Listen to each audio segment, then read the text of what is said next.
People just tuning in, we have the beautiful Sheila from Celtic Tarot. Hello, Sheila. Good to see you. Hi, Whimsy. Thank you. Thank you for letting me come and join you on your channel. Oh, I'm really happy to do this interview. So, my first question is, how are you enjoying being a tarot reader and remote viewer on YouTube? How are you liking it? I'm liking it. Although it was a uphill battle sometimes and also a big huge learning curve, especially for an empath. From the beginning, I used to show just my hands because, as we all know, of impasse, we're always 1 to 2 degrees separated from exposure because of our empathic abilities. And I really had to push through that. And I was able to, be able to show my face, of course. Now you see it. And the other Nice one face. was and the other one was, of course, not to follow the energy, to separate myself and follow the energy of other people who want me here and like what I'm doing, and not the energy of the naysayers and the ones who complain and stuff like that. And even though I still stumble a little, I have literally learned that was my path on that, to learn how to follow the good vibration instead of the bad one. So a learning curve. I know that people want to talk a lot about the weather, the infrastructure. I know you got slammed with some weather. How is Colorado, by the way? So lots of parts of Colorado. I mean, I think it's Vail got 40 inches. So Oh my that's a God. lot. Yeah. Here in Colorado Springs, we got, where I'm at, maybe 5 inches.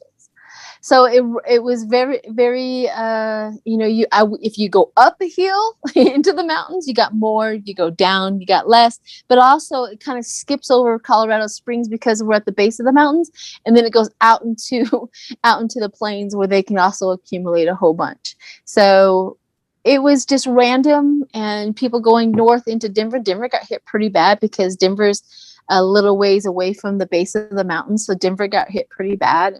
Mhm. But we're all making it through. We're Coloradoans. We just shovel and go, "Hi, how you doing?" You know what I mean? It's all So, good. did anyone lose power? Did anyone? There was a few things I never did. I never experienced it, but I do know they driving home from work last night. There was a section of I-25 that the street lights were not on, and I'm like, "Oh, you guys must have lost power." Because that whole section right there lost power, and then I went into one. So I do know that there was some power loss. I don't know why, what, and where, but I never did. All right. Well, let's go ahead. We'll do the Impasse Prayer. And what are we going to be looking at first today? You want to look? Wow, I've got like 20 things here. Well, let's go for it. Let's knock as many out as we can. Let's do the weather first, since that's the first one. Okay, I'll do the Impasse Prayer for us, and then we'll go in and start doing blitzes. Sound good? Sound good? All right. I want to call on white light protection for myself and Sheila as we ask permission from Spirit to access the Akashic records. We call on our spirit guides and good angels to be with us. Give us the clarity and the wisdom that is needed to empower both Sheila and myself on our journeys to make the best decisions for ourselves, our families, for the planet, for the people we love, but also to help those we may have strife with. And together, collectively, we say, Amen. Amen. Let's go in. All right. All right. So what's the exact question about the weather? What the weather's going to be like in the next couple of months, any heads up for people, any information we can give people about it. Okay. I love Let it. me get out. I'm going to get out my seer cards. Woohoo! I got this as a barter gift. Oh my God, I love it. Yeah, me too. The moment, have you ever just had a set of cards that the moment you touched them, you knew you were connected? Oh yeah, I love cards. It's a joy to use them. Yeah. I have never been, the Rider-Waite original cards. Mm-hmm. A lot of readers, they use that as, those are my favorite. Those are my go-to. And as a reader, I go, I really didn't like them that much. You know what I mean? Rider-Waite? Yeah. So a lot of people are like, oh, they're great, they're wonderful, and I go,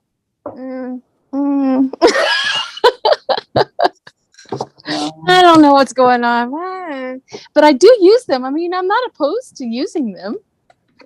I do use them a lot, but I was always like, I like the weird, strange, and unusual ones.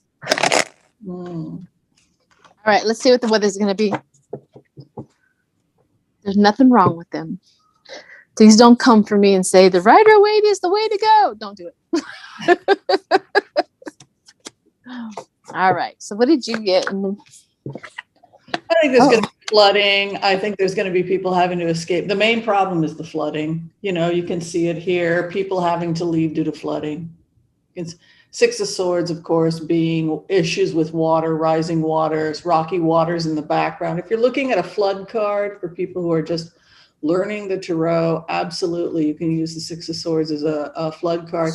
With this card, you can see the waters are rocky here, and then he's going to smoother waters. So number one, you see an escape, an attempt at an escape, and number two, the issue has to do with changes in the water. And then it's clarified here by a Chariot, which is to physically move. So I think, again, the main issue I'm getting, and I think it's pretty obvious from anybody that looks at those cards, is, again, healing from issues due to the rocky water. I think we're talking about floods. You picked up on the floods, and I picked up on, the fires. I think we're going to have a lot of fires. We also have the King of Swords, which is in the mountains, especially fire season. So I don't know if it's just because I'm in Colorado. I mean, that fire season's coming up, but I picked up on a lot of the fires. The Six of Wands praising the fire, getting out there and just saying, hey, we understand that you're here, and giving it credit for what it's due. But also the Hermit, protect yourself, to get in there and protect yourself so that you can save your family. I got the Ten of Cups as well.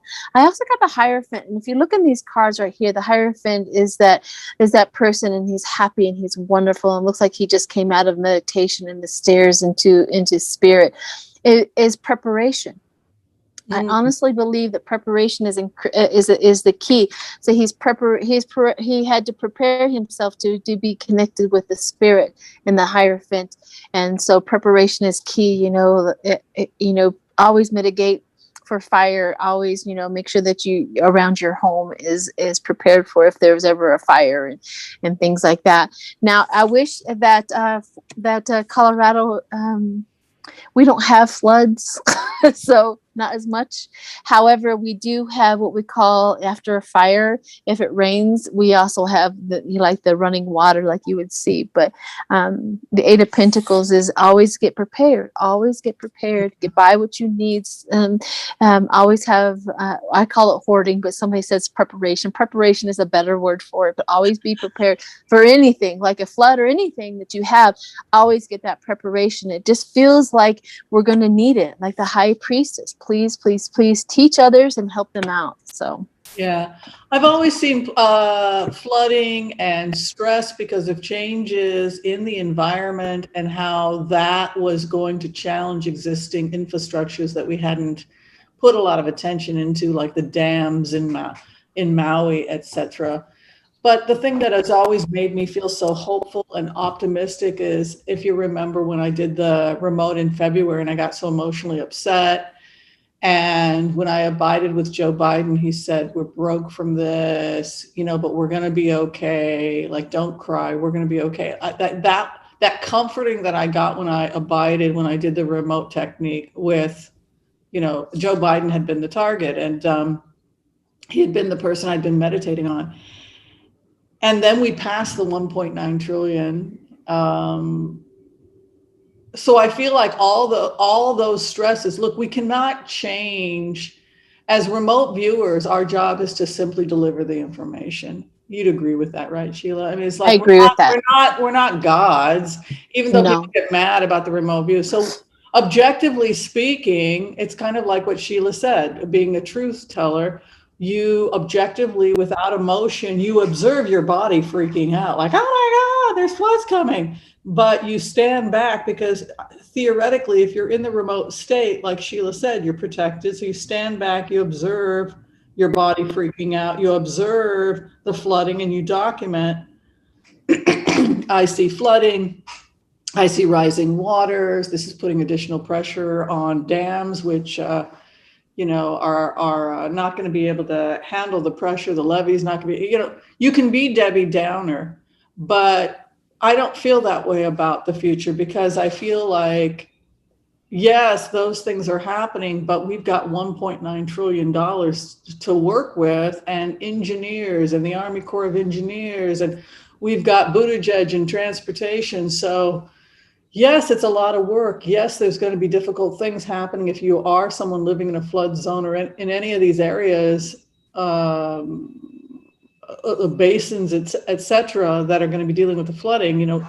Be about your business, be ready. Make sure, look, it's probably happening in the next couple of weeks because the snows are melting. Remember, we talked about March, the flooding. So I think the good news is rather than being freaked out, we are about our business. You prepare, you breathe, you do what you can to say, okay, I've taken care of my situation, and life goes on. The truth of the matter is, in a lot of ways, we're much better off now than this country has been in a very long, probably since Ronald Reagan, I would say, because it was Reagan. I agree. And all those things. And so I feel like this is the most optimistic I've felt about America since Ronald Reagan became president. And, I don't know how you feel, but I do. I feel the shift of the energy. We actually have some people who really care about the United States and the people that are in it. And that makes a huge difference when it is, we've been dealing with that selfish and self-centered energy for quite so long. It rubbed everybody the wrong way, apparently, because the majority of the people want this way instead of that way. So that's a good sign. Although there's still a lot of people out there that, whatever, we all we can do is send them light and love, and hopefully they also raise their vibration. But we also have to acknowledge that we're still going to go through struggles and situations that we need to protect ourselves. And the higher you raise your vibration, the more knowledge of how to protect yourself comes into play. The lower your vibration, the only thing that you're thinking about is selfish and self-centeredness, and very little protection information comes in. It's just the way it is. Yeah. So I want to switch gears now, because the other big question that I get, let me grab my notes. The other big question that people were concerned about is that they felt like, the complaint I got was that people felt that we were not specific enough about our concerns about they say they get it. The economy is going to be stressed. The infrastructure is going to be stressed. But can we get as specific as possible, either as remote viewers or as tarot card readers? What exactly are we talking about when we talking about economic stress and downturn? How is it going to affect me personally? So as we were talking, I've been getting a little remote view. I don't know if you want me to tell you this. Yeah, we'll do a remote. We'll talk about our remote view impressions, and then we'll do a blitz. How's that sound? Yeah. The thing that it's like coming in like 3 or 4 times, it has come in. Now that Biden is here, other countries are willing to help. We are not alone anymore. If we were to take ourselves out, like 45 was trying to do, is separate us away from the whole world, we were going to go that way, and this is the trajectory of it. But as Biden is here, it's almost like France going, yeah, if they needed help, absolutely, Biden's there. If Germany says, yeah, absolutely, Biden's there, we're going to help him out. It's like we got the world back into helping the United States versus the opposite. Yeah, I agree. Well, let's go ahead now. Let's take a look at the economy in the United States, in the world. Let's just do a general blitz, and then if we have to, we'll go into the specifics. But let's just do a general blitz on the world economy, and we'll just take a look. Sound good? Yep, let's look and see. Let's blitz it. Let's blitz it. Are you the one that invented blitz away? I don't know. Everybody was saying that yesterday on Sunday. It's like, who invented that? I was like, I think Sheila did that. Was it you or somebody? Possibly. I don't know. I don't remember such things. Oh, I got the Hierophant again. That preparing, that help. Are you only pulling 3-4 cards? Yeah. the Empress, the pregnancy. So it's like the world again. Like I was talking, the world is back in play. The world is back in the situation. Before, the world was out of the situation. Now we're back into the situation. You know, the world is starting to come around. Okay, 45 is gone. They dealt with their stuff. They dealt with it. They got rid of 45. The Congress is still Democratic. And the Senate is now Democratic. They dealt with it. The world. See, here it is again. The 3 cards. I got the Hierophant, spiritual, wonderful inside of it. We got the world, and then I got the Empress, where the world is back in. So, I think that the United States is going to struggle or do whatever it's got to do with the money. But money is flowing. It's free flowing. It's never permanent. You know, it's so interesting to go into the economy, and it goes back to that remote with President Biden saying, we're broke, people, we're broke. 9 of Wands, we were in a bad situation. I don't know if people remember before President Biden got elected, or how bad we were falling. I mean, you look at movies like Nomadland, normal people were slipping into a widening crack. People that were having to live in their car, school teachers, so 9 of Wands is my jail card. It's a feeling that a person has been trapped, cornered, wounded.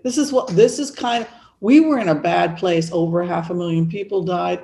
The worst has already happened. Now we have from the rubble, we have to kind of heal ourselves. Here's Joe Biden's card. What a remarkable man. What a remarkable energy he brings to the table. 2 of Swords is kind of how the energy started in terms of dialogue between Joe Biden and the Republican Party. They didn't want to have anything to do with the new economy. As Biden had said, by 2030, we'll no longer be producing fuel engines. To give a perspective on the kinds of scientific breakthroughs that are going to be happening, we're talking about in less than 10 years, flying cars. I mean, imagine we're talking about within a couple of years, you're going to be able to, how you order an Uber? Yes. We now are going to be able to you order a drone. Can you believe Wouldn't that be fantastic? But it's great because the drones get programmed to take you from point A to point B. So when you push the Uber button or whatever, I imagine it'll be through a company like Uber, and you say, where are you? Location, where do you want to go? And then the drone, which is now converted to a passenger vehicle, you get in, and then it takes you and lands you at that location. It's like, and this is like going to happen within like the next couple of years. I mean, it's just insane what we're living through. But, so in the beginning, when I did the remotes, and I think we all kind of saw that, the Republican Party didn't want to have anything to do with any of this. No, we don't want to have anything to do with it. You woo-woo with your green capitalism and your cray-cray. But now, oh my God, the new Republican Party, you said green. We like green. We want green. 10 of Cups moves into the final outcome. The new Republican Party is, we want to, you didn't tell us we were going to make billions and trillions of dollars because now we're building a new infrastructure. We want in. That's why the era of Trump is dead. Yeah. Oh yeah. He's not where the money's not going to be coming from him. The money's going to be coming from this new union. Yep. But it's what an exciting time that you and I are witnessing. Well, I honestly believe, and I have been told this by my own spiritual advisors, you came down to this earth at this moment for this new world. We came down, activated who we are, activated all of our gifts and everything, so that we can put into the collective the positive energy for this moment, for this change, for this moment in this world.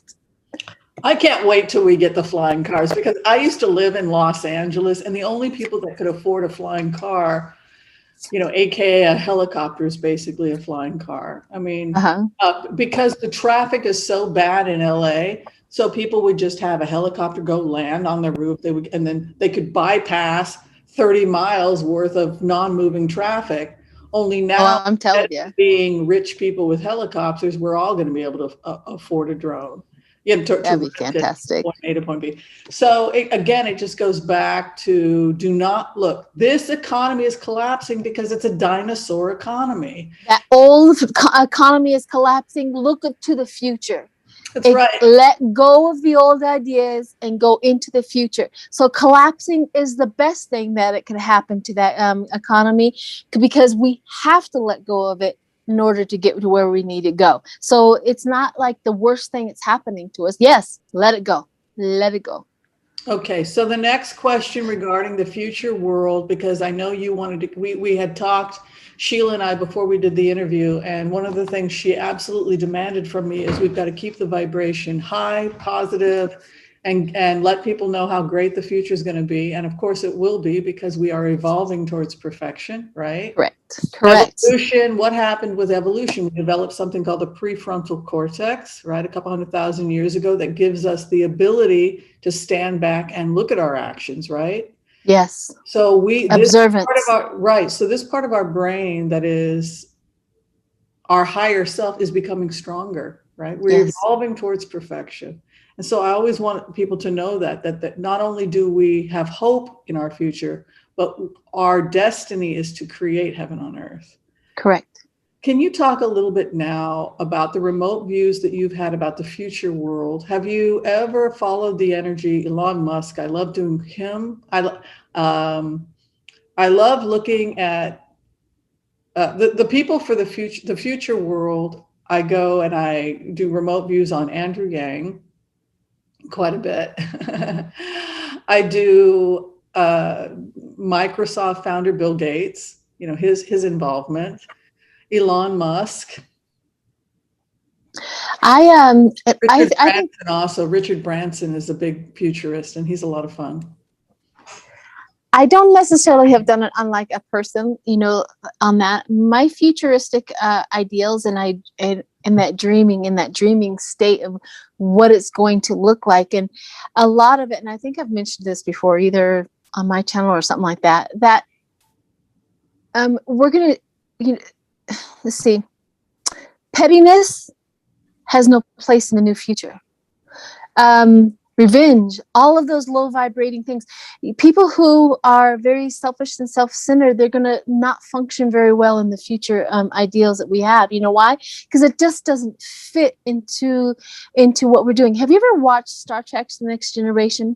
If you watch Star Trek: The Next Generation, it has that whole idea of that perspective and what we're supposed to be doing and how we're supposed to be concentrating on how life is valuable, and the prime directive of letting a species evolve the way they're supposed to evolve, and giving them that dignity and that respect. And we always value people's opinions. This is the new world, and all of that self-mongering that we have been experiencing for quite some time will dissolve. It just will not have a place there. And I think this is one of the things about the coronavirus. I mean, what did it affect the most? The elderly. The elderly is that new idea leaving the earth, that old belief system just leaving the earth. And although we didn't really want the coronavirus, it has saved our lives. It has saved our future. It has saved our communities. It has saved a lot. I'm not saying that losing a lot of people is what we wanted, because that's not what we wanted. But somehow, some way, it went out of our control and out of our perspective. There was nothing we can do about it. And what evolved from that is that old idea leaving the earth.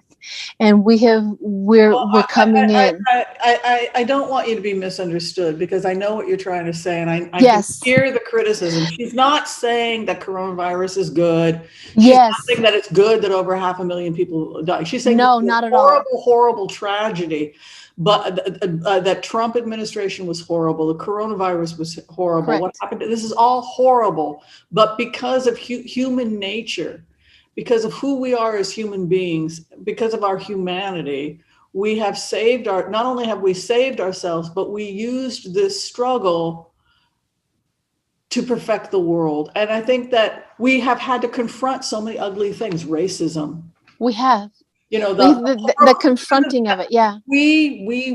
I think that we swept everything under the rug to some extent under the Obama administration. We weren't allowed to talk about it. The argument was, well, America's not racist anymore because we have Obama as a president. So it was like they tried to stop the conversation. We couldn't have the conversation. So a lot of stuff got swept under the rug. And what I think that the last couple of years have been about, even though it's tragic and no one's saying it was meant to be, no one's saying any of that. We're saying that this struggle forced us to save ourselves. Look what happened in Georgia. I mean, so here's a Jewish man became the senators of the great state of Georgia. So we have risen from the ashes. You know what I mean? Right. Here's what I was trying to say the most is we had no control over what was going to happen.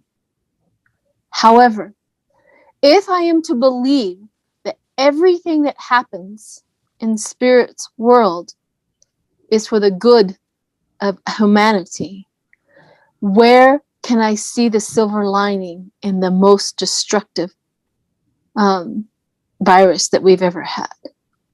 Where can I see that? And that's where I go with that, because I do not want to dwell in the negative aspect of that whole situation.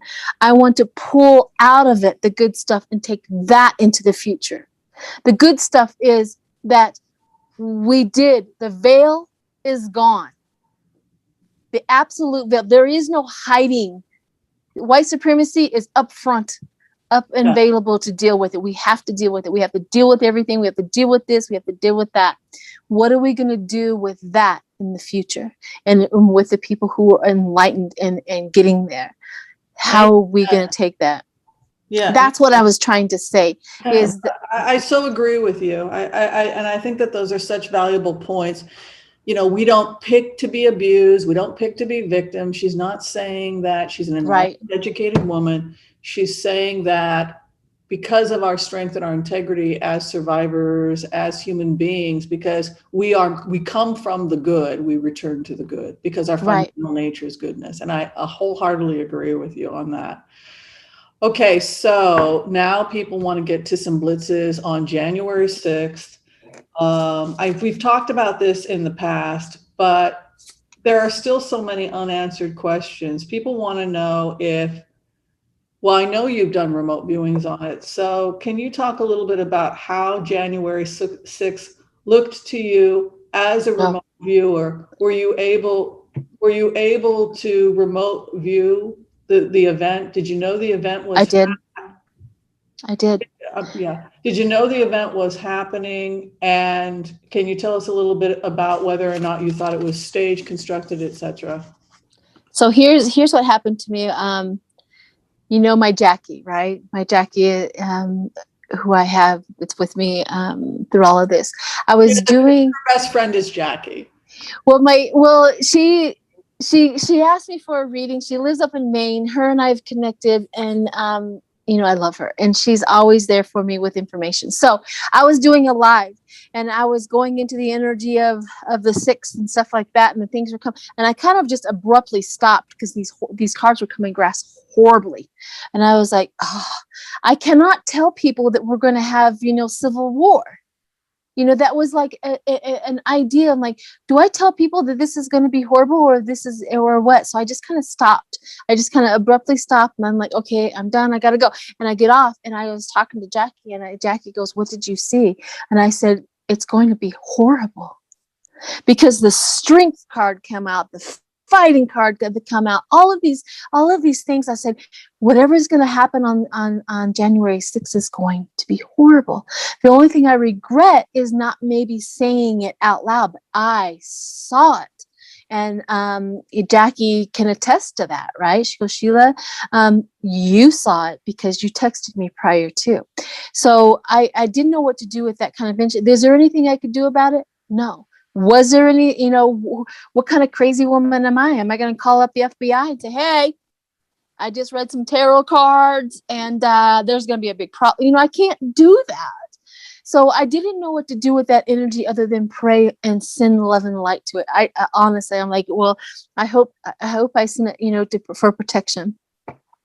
So with that said, and then the day of, it was almost like I was watching this and horrifying and watching this, but knowing that this is exactly what was supposed to happen. Like, this is because they planned it. I'm like, we all knew it. We watched the text messages. We watched the behavior, the strangeness, how Trump was eliminating people in positions that would have been able to keep this at bay, and, meeting with them and talking and doing all of it. It was just, all of it was just for that moment. I was getting cards that said achieving first stage, achieving the first stage. And you can look back in any of my videos.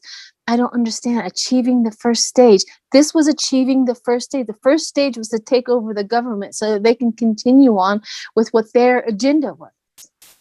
They were doing everything for that. So that was my... How close do you think we got to losing our democracy? And why was well, you know what blows my mind? Seconds and minutes. Seriously? Seconds and minutes, because here's the one thing that they did not count on, is somebody getting those people out of the chamber. You see seconds and minutes. I see the remote view because 45 was supposed to start his thingamajigger at a certain time, and he kept them waiting, and he kept them waiting, and he kept them waiting, and he kept them waiting. You see, he was waiting in my remote view, because there's no proof of this until hopefully the FBI will come out. He was waiting for that. Okay, we're in position, because the Oath Keepers and the supremacists walked right past the rally and went straight to the Capitol building, and they were there because they did not want to go through the crowd. They had to be in position first. So he was waiting for that call. We're in position. Now he needs to go to the crowd, and he needs to talk them up, get them angry, so that nobody says no, stop. He has to get them all riled up and send them on their way. Do my bidding.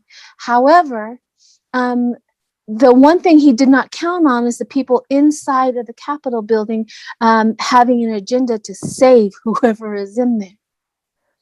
He didn't count on that. And that was the one thing, seconds and inches. It was how these people were saved, and they know it, and they know that there was people involved in the communication, because you cannot coordinate or align actions that big and that huge without somebody on the inside coordinating what's going on. Well, this is the thing that blows my mind, is like, That's what I see. Where was the Pentagon? Where was the intelligence agencies? He got rid of them. The President of the United States able to openly organize overthrowing the United States? Where were our intelligence agencies? Were they like in a coma? No, he got rid of them. He got rid of all of the people. Remember, how was he able to do that in a free democracy? That's what 3 weeks prior to, because they have been planning this for a lot longer than 4 years. But where was Homeland Security? Hold on, I'll let you. Hang on a second. I'll show you. I'll tell you a story that I know. I was in Baltimore, and I remember talking to people who were in the white supremacy. And I was watching a documentary, and the documentary says, we are going to infiltrate the government, the professional community, the police officers. We're going to strategically get everybody that we know into those positions. How did he get that? It's because they were already there. They were already there up on and integrated into the government, into the police office, into this and into that, because and already on that agenda. That took years for them to get that. So they were at that moment where we it's either now or never. And if you watch 45, he fired this guy, put his own guy in. He fired this guy, put his own guy in. You see, those were the gatekeepers. They were the gatekeepers for information, not to let anybody know, to hide it, to put it away, to do all of that. These were gatekeepers. Remember, 3 weeks prior to the insurrection, he fired that guy at the Pentagon. Why? Because he needed a gatekeeper. B, he had all of his gatekeepers in place. Now, what they did is they blasted the United States and the people with huge amount of crazy information, meaning that nobody's going to take anything serious when they said they wanted to kill somebody. Nobody's going to take it serious because so much information. Everybody's saying it. This is that. They were so oversaturated with the information that nobody took any importance in the information that was come out. So this has been something that I watched when I was in Baltimore, and I realized when I was going in that remote view right there, it's like one day we're going to get here, and we did.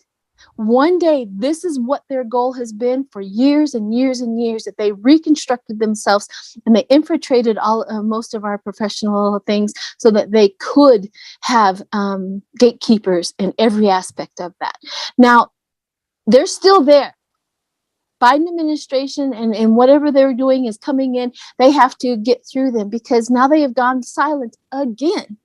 But the thing about that is they cannot be quiet and silenced forever, because their actions in the past will catch up with them and they will be caught. And it's just going to take a little time to unsaturate all of the white supremacists and the people who wanted to take over the government. So can we go ahead and let's just throw cards on the January 6th attack, and let's try and get as much information as we can and where we think this investigation is going to go. Can we just do that? And then we'll go into, we'll go a little deeper after that. Let's do that. Absolutely. So interesting, isn't it? It is very interesting. And it's like I said before, it's like somebody said, well, why didn't you call the FBI? I mean, what am I telling them? I'm so sorry, dear. I just had a remote view and threw some cards up. You know what I mean? What do we do as remote viewers? That has been one of my biggest problems and questions to spirit the most. Why tell me if I can't do anything about it? Yeah. Well, we can, though. We can tell our readers, get your electricity, because it's going to, we can't rely on the government and the infrastructure because it's a mess. Yep. So we can do that. Yeah. Right. Now I can, because I didn't know about YouTube back in the day. I mean, I was involved in the new cell phones that came out. Remember those? They were connected into your phone. You had to use your cigarette lighter to use the cell phone in your car. And it was great big old huge block, and it looked like a cell. Oh my!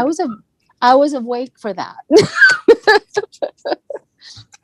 All right, so we're just trying to gather information about the 6th of January. Mm-hmm. Okay. If you already lay down, go for it. I'm still here. I'm going to switch cards, actually, because those are not the right ones. I feel like the adults are in the room now when it comes to America's security. True. I feel like Biden and his administration are very, very, very aggressively tearing through their intelligence agencies and dealing with this problem. And it's full steam ahead. You can see here also the base card is the world. So the world is being on notice, but you can also see a Knight of Wands here. I think that there's going to be coordination between the United States and its allies regarding what you're talking about, which is going in and trying to figure out who's who and how far this thing goes. I know that when you and I had talked in the past, you had said a couple of weeks ago, this goes very deep, this goes very deep. And I didn't really understand what you meant, but I think I get it now. This was the spies, the infrastructure, the pro-Russians. These people have been embedded for decades. Correct. And it just looks to me like we're very, very aware of the damage that's been done. And I think that there are still multiple attacks. But what's different here is that I don't feel this administration isn't at war with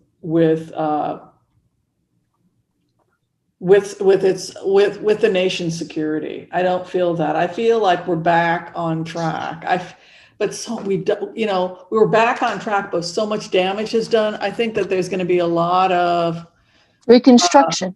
There's going to be a lot of reconstruction, but I also see a lot of hearings in Congress and the Senate. Yes. I think that what I see in the coming years is I see the FBI and the intelligence agencies being interrogated in front of Congress and the Senate because people want to know where were they and why didn't they protect us. And I think the buck stops here. The American people are going to want to know why our security didn't protect us from this type of attack. That's what I predict. Because the security was infiltrated by people who were gatekeepers. Yeah, that's but we could have thing. About why didn't we catch?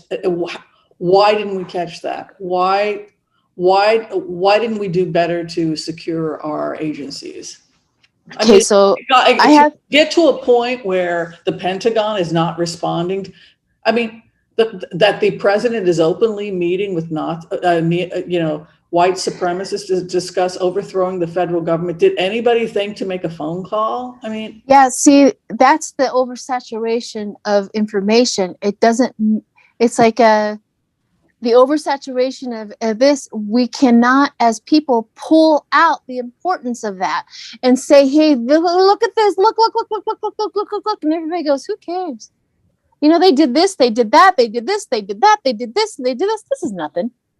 And that's how they did it.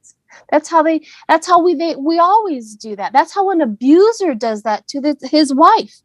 Oh, you went out and destroyed and cheated on me, and he comes back and goes, but you did this and you did this and you did this and you did this and you did this. This is nothing. That's how they do it. And that's how this has been like the biggest dysfunction, the biggest problem that they had, because what we have is seeing the big picture. The white supremacists and the oath keepers and all of them, they saw the big picture and they went for a goal. They had to get the people disconnected from the information. They had to get them disconnected from reality and disconnected from the importance. I mean, they desecrated our flag. Anybody else doing that, we would have just, wanted to hang them from the, from the rafters, something along that lines, because you desecrated. But they put Trump's face on our flag. Why? It's disconnected. It's disconnected. We love our country. We love our country. We love our country. This is nothing. This is nothing. We also they passed our boundaries, and that is one of the reasons why Trump was so successful. Is he passed our boundaries constantly. He was rude. He was crude. He didn't, every time we asked him to do something, he wouldn't do it. He stepped and stomped on our boundaries as people, as Americans, and what we thought how a president should and should not act. He overthrew them. How does an abuser do that? He comes into your life and he will stomp on your boundaries, and then he'll make you feel like you've done something wrong. What do you mean? I can do whatever I want, right? That was his whole, I am president. I can do whatever I want. There are no boundaries for me. I am the king. I am the king. Then we have karma and destiny. Karma, destiny, the wheel of fortune, all of it. It was in their grasp. It was in their ideal to take over. This is their destiny, to take over the United States. This is their destiny. This is what we're supposed to do. We need to get back to our things. We need to change priorities. Change the priorities of everybody involved. The reason why is because we want to let you know you're happy. You're happy with our dysfunction. You're happy with our abuse, aren't you? You're happy with that. Aren't you happy with that? And then we have the King of Pentacles, because you're making money. There's more money around. There's more money. Who cares if there's the tower and the chaos? Who cares if we're throwing out delusion? And who cares if we're in petty conflict? Do you see what I mean? It was a game. That's their game. Yeah. That's what I see on how it came about and how they tried and why they tried. I find the person Jessica Watkins absolutely fascinating. I know that you and I have talked about her on the remote view. I think we talked about her, and I'm shocked to hear that a transgender woman was on the side of Trump. Is it she wanted to validate her transgender situation? Well, I think being transgender is your identity. She identifies obviously as female. Her politics you know, you can be a woman, and Marjorie Taylor Greene is a woman. So I don't think one necessarily has anything to do with the other. But you're right about this administration not being very supportive of transgender rights. So maybe that's what you mean. But my question about it had to do with why the bombs didn't go off. The fact that I don't even think she can get bail at this point. There's a lot of evidence that she was the one that planted the bombs. Do you have any theories about why the bombs didn't go off? Was there a second squad? And if the second squad didn't show up to detonate the bombs, why not? Now, when I did a remote view, and when I did a tarot card blitz on Jessica Watkins, she was shouting, "Traitors, traitors, you've betrayed the oath," which leads me and there was a spy informant card in the 9th house. I thought the FBI might have been the second wave. The people that were going to, oh yeah, we're going to come finish off the job. I was wondering, are those FBI? Was that the FBI? Is that how this thing didn't go down? I mean, like, what the heck happened? Do you have any theories about that? Like, why the bombs didn't go off? Every time I go into the remote view, all I see is the bomb. All I see is mistake. All I see is miscalculation. All I see is like you had one job. Like you had one job and you failed. However, my doggies, they're women. You can hear them growling in the background. So that unto itself, if I chase that energy, I still am not clear about as to what is going on with the bombs and what is that. It's almost like it was separate situation. Like I had my own agenda. I'm gonna go do whatever I want. You guys can go and take over the thing. I'm gonna do what I want. It was like that kind of energy. Like I am a trend. Like that person is not obeying what everybody was telling them to do. Like I'm gonna go do my own thing. You're talking about the second squad that didn't show up? No, I'm talking about the bombs. Well, you're talking about whoever set the bombs it wasn't coordinated with the greater thing. It wasn't supposed to be a distraction or anything like that. That's the energy I get, because it's almost like a failed, like, okay, so take for instance, okay, they said that the bombs were supposed to go off the night before. If those bombs were supposed to go off the night before, whatever they were going to do the next day would have been, you know, everything, all of those plans would have been foiled. So the person that I get when I go into that person over there like that, like they didn't know how to do it. It was done wrong. It failed, and they were very upset about the failing of the bombs. But I also get, I'm going to go do my own thing. Interesting. Like I am a part of but I'm going to go do my own thing. This is my idea. This is what I want to do. So that was the interesting part about it. Like go do my own thing. So the thing about that, the hermit, the solitude. I also got death. Interesting. You know, that death part about it, like the strife, the argument. I'm going to go do my own thing. This is what I want to do. It's almost like they had a meeting of the minds. No, you're not going to do the bombs. And the person gets back and she's all resentment, or he or she or whatever. Very resentment. And I'm going to do my own thing. I'm going to go do it anyway.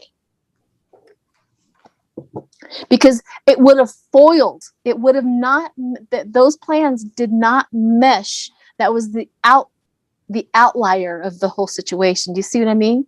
Mm-hmm. It was the outlier of actions. Do you think that the attack was supposed to be far more fantastical? Do you think some people didn't show up because they were informants, or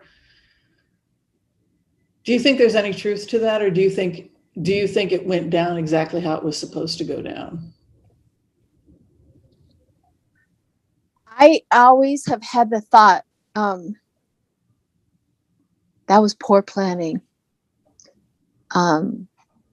What you guys tried to do didn't make any sense. I mean, this is not You guys, it's like you guys had all of these plans, this, that, and the other, but you failed. Why did you fail?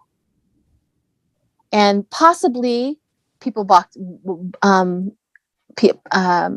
out. Therefore, they had to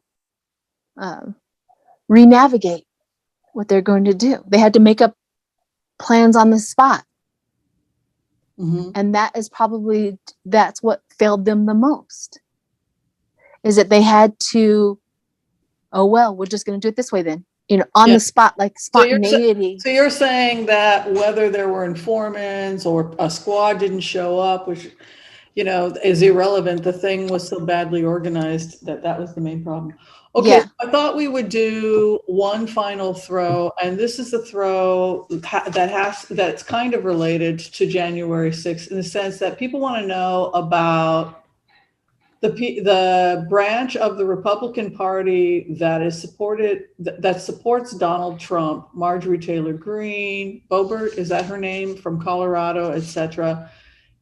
What is the future of this wing of the Republican Party? Can we just, I guess it'll be our last throw. Is there any future to the right-wing wacky Trump part of the GOP? So that's the last throw, I think.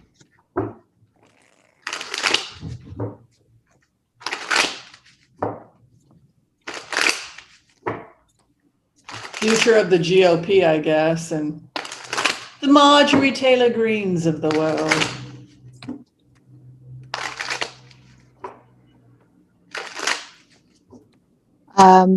I just saw this picture come up where, like the GOP is supporting them, like they're in the boat.